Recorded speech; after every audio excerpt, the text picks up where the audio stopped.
Bonsoir à tous. Je m'appelle Victoria d'Auberville. Bienvenue dans mon TEDx. Je vais reprendre un peu mon souffle. Je vais vous raconter aujourd'hui comment j'ai réussi à fusionner mes qualités, mes expériences et comment, grâce à mes échecs, j'ai réinventé mon destin. Tout commence pour moi à l'âge de 5 ans, lors de mon premier cours de danse. C'est tout de suite la passion. Je me mets à rêver de couronne, de pointe et de tutu. Et je participe aussi à mon tout premier spectacle. Ce spectacle est pour moi un rêve. Je m'imagine danser la princesse avec le diadème. Et malheureusement, en fait, j'obtiens le rôle du gros bonbon dans Casse-Noisette. Je comprends très rapidement que c'est une discipline très compliquée et que pour avoir le grand rôle, il faut travailler et attraper cette possibilité. À l'âge de 7 ans, j'intègre un conservatoire à Paris. Très rapidement, les professeurs me disent que j'ai un potentiel physique et que je pourrais peut-être tenter de rentrer à la prestigieuse école de danse de l'Opéra de Paris. Je double mes cours, je me dis que ce serait absolument incroyable de rentrer à l'école de danse de l'Opéra de Paris et d'être formée à devenir une danseuse étoile. Je me présente à cette fameuse audition. On est 500 enfants à se présenter et on sait qu'il y a 10 places. Je me retrouve dans un monde rempli de mamans omniprésentes qui sont à l'affût de la mèche rebelle qui sortirait du chignon et qui brossent inlassablement le cuir chevelu rougeâtre de leur gamine. C'est un peu compliqué comme environnement pour moi, je n'étais pas vraiment habituée. L'audition se passe en 2 étapes. La première, les qualités physiques de l'enfant, son physique. La deuxième, les capacités techniques de l'enfant et son adaptation à mémoriser les pas qu'on lui apprend. Je passe le premier tour et j'attends à l'extérieur du bâtiment les résultats. J'entends toutes les mamans piailler autour de moi et dire « Et vous, quel est votre professeur particulier ?» Ah oui, parce qu'il y en a un, il forme très très bien pour les danseuses de l'opéra. Je comprends que moi, je n'ai pas ces profs-là. Et je découvre sur la liste que mon nom ne figure pas parmi les élèves retenus. Et là, c'est le monde qui me tombe dessus. J'ai tellement travaillé, j'ai pris tellement de cours, je me suis battue, je ne comprends pas.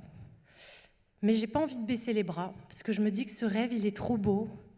Il vaut vraiment le coup d'être vécu, je pense. Et chaque moment sur scène est pour moi une merveille. Je danse mieux que je ne parle, tout simplement. Donc je me prépare, je change de stratégie, je bouge mes pions et je me dis je vais aller le voir, moi, ce professeur qui forme les élèves à rentrer à l'Opéra de Paris. On travaille pendant 1 an d'arrache-pied et là, je me représente. Me voilà avec mon plus beau chignon, avec la dernière tunique tendance au concours de l'opéra. Je passe le premier tour, mon nom figure sur la liste, et le deuxième, et mon nom figure sur la liste. Me voilà engagée dans l'école de danse de l'opéra. Et là, c'est le rêve. Je me dis enfin, je me suis battue pour ça, je vais rentrer dans l'école d'excellence. J'arrive dans mon cursus à l'opéra et je découvre à quel point c'est dur, à quel point ça demande des sacrifices. Je ne vois plus mes parents le week-end, je dois travailler d'arrache-pied, la concurrence est dure et féroce, et très honnêtement, j'ai pas beaucoup d'amis. On doit travailler jusqu'à la fin de l'année pour pouvoir passer l'audition et être repris pour les années suivantes. Et là, une fois de plus, un nouvel échec. Je ne suis pas gardée. Je suis entre guillemets bannie de l'opéra. Après tous les sacrifices, après tout ce que j'ai donné, je voyais même plus mes parents et je ne suis pas gardée. Je décide de retourner dans un conservatoire, de continuer à travailler d'arrache-pied. Personne ne pourra me retirer mon rêve. Vraiment personne, parce que j'y crois. Et ça, c'est le plus important. De là, je retourne à l'audition de l'Opéra de Paris, tel un taureau, en me disant, cette fois-ci, je retente ma chance et on verra ce qui se passera. Donc à ce moment-là, j'ai 12 ans et je me fais encore réintégrer à l'Opéra de Paris. Je me dis, ouf, cette fois-ci, c'est la bonne. Je vais tout donner, encore plus que la dernière fois, et ils n'auront pas le choix que de me garder. Et finalement, au fur et à mesure de l'année, je me rends compte d'une chose, la plus importante, c'est que je ne rentre pas dans le moule. Mais alors, absolument pas. Je suis un élève très distrait, j'aime rigoler, j'aime m'amuser, j'ai un esprit créatif, et on me demande d'être comme à l'armée, d'apprendre vite, bien, et d'être calme, ce qui n'est absolument pas mon cas. Donc bon, encore une fois, je finis la fin d'année, le concours habituel, je me dis « Oh, ça devrait le faire, mes professeurs sont assez confiants ». Eh ben non. Pour la deuxième fois, je me fais encore renvoyer de l'Opéra de Paris. Donc concrètement, à ce moment-là, je suis bannie. Je ne peux plus revenir. Et là, c'est la descente aux enfers. Je me dis que c'est pas possible. Je ne sais même pas si j'ai envie de continuer. J'ai la gorge serrée, ça dure 6 mois. Mes parents ne savent pas comment m'aider. Je me dis, bon, je continue et on verra. J'intègre à ce moment-là une autre prestigieuse école. Et là, ça marche. Cette école s'appelle le CNSM, donc Conservatoire National Supérieur de Danse et de Musique. Et là, je fais face à des professeurs hyper sympas qui travaillent avec les élèves comme ils sont. On ne m'oblige pas à rentrer dans un moule. On travaille avec mes talents et mes défauts. Je passe les 4 plus belles années de ma vie. Et là, je reçois mon prix d'interprétation. Je suis enfin danseuse professionnelle et je vais pouvoir prétendre à rentrer dans les plus grandes compagnies du monde. Je décide de me présenter dans plusieurs opéras et à chaque fois ça marche. J'ai un contrat. On aime le fait que je ne rentre pas dans le moule. Là, je me mets à danser les plus beaux ballets du monde, le Lac des Cygnes, Casse-Noisette, le Corsaire, la Bayadère, bref, les plus beaux. Mais moi, ce que je veux, c'est le premier rôle. Je veux retrouver cette princesse dont je rêvais quand j'étais petite. Je veux être la numéro 1, je veux être devant, je veux être regardée. Mais malheureusement, pour ça, il faut attendre, travailler énormément et être très discipliné. Et là, une fois de plus, eh bien pour moi, ça ne marche pas. Je ne remplis toujours pas ces cases-là. Moi, je veux tout de suite être devant, je veux tout de suite faire des fouettés parce que j'y arrive. Donc, il n'y a pas de raison que j'attende. Je décide de faire un petit break, de réfléchir et de voir ce que j'ai envie de faire vraiment dans les compagnies. Comme j'ai un profil un peu de mannequin et de danseuse, on me contacte souvent pour faire des projets mêlant mode, vidéo et ballet. Je me dis, pourquoi pas tenter. J'ai pris une petite année tranquille à réfléchir et à essayer de trouver des nouvelles options. Donc pourquoi pas essayer de faire certains projets comme ça. Et puis j'adore la mode, donc c'est parfait, ça colle bien à mes ambitions. Et là, en fait, je découvre une discipline qui m'éclate, dans laquelle je suis extrêmement forte. Je m'épanouis à faire ça.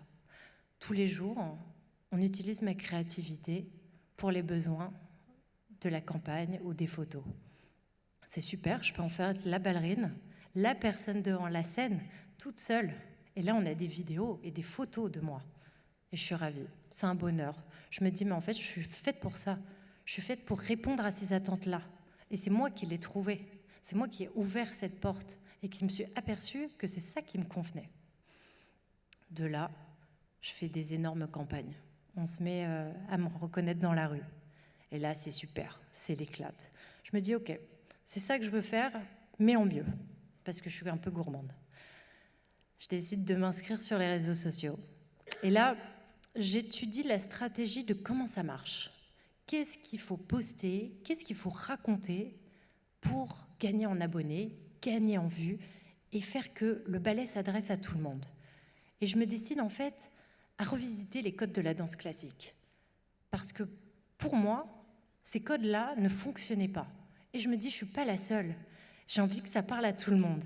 Et j'ai envie que tout le monde puisse se dire, oh là là, elle a rendu le ballet différent. On voit une ballerine en liberté en 2024 dans des scènes plus ou moins improbables avec beaucoup d'humour.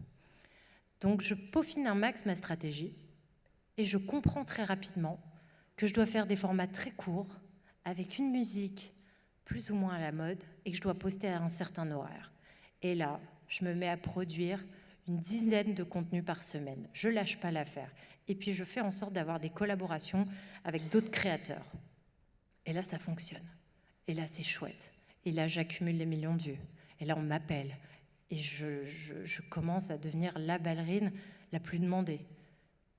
Et je me rends compte qu'en fait, je suis en train d'exaucer mon rêve. C'est ça mon rêve. C'est de pouvoir créer, c'est de pouvoir danser là où je veux, quand je veux, et avec mes propres idées. Donc aujourd'hui, moi, ce que j'ai vraiment envie de vous dire, c'est qu'un chemin semé d'embûches n'a pas raison d'une réussite. Et que ça tient uniquement à nous d'ouvrir les bonnes portes et de les chercher avant tout. De vraiment les chercher et de les trouver. Et de sentir, quand on est fait pour quelque chose, il ne faut pas lâcher l'affaire. Et ça, c'est le plus important. Je vais vous montrer une petite vidéo, un peu de mes compiles et mes créations sur les réseaux sociaux.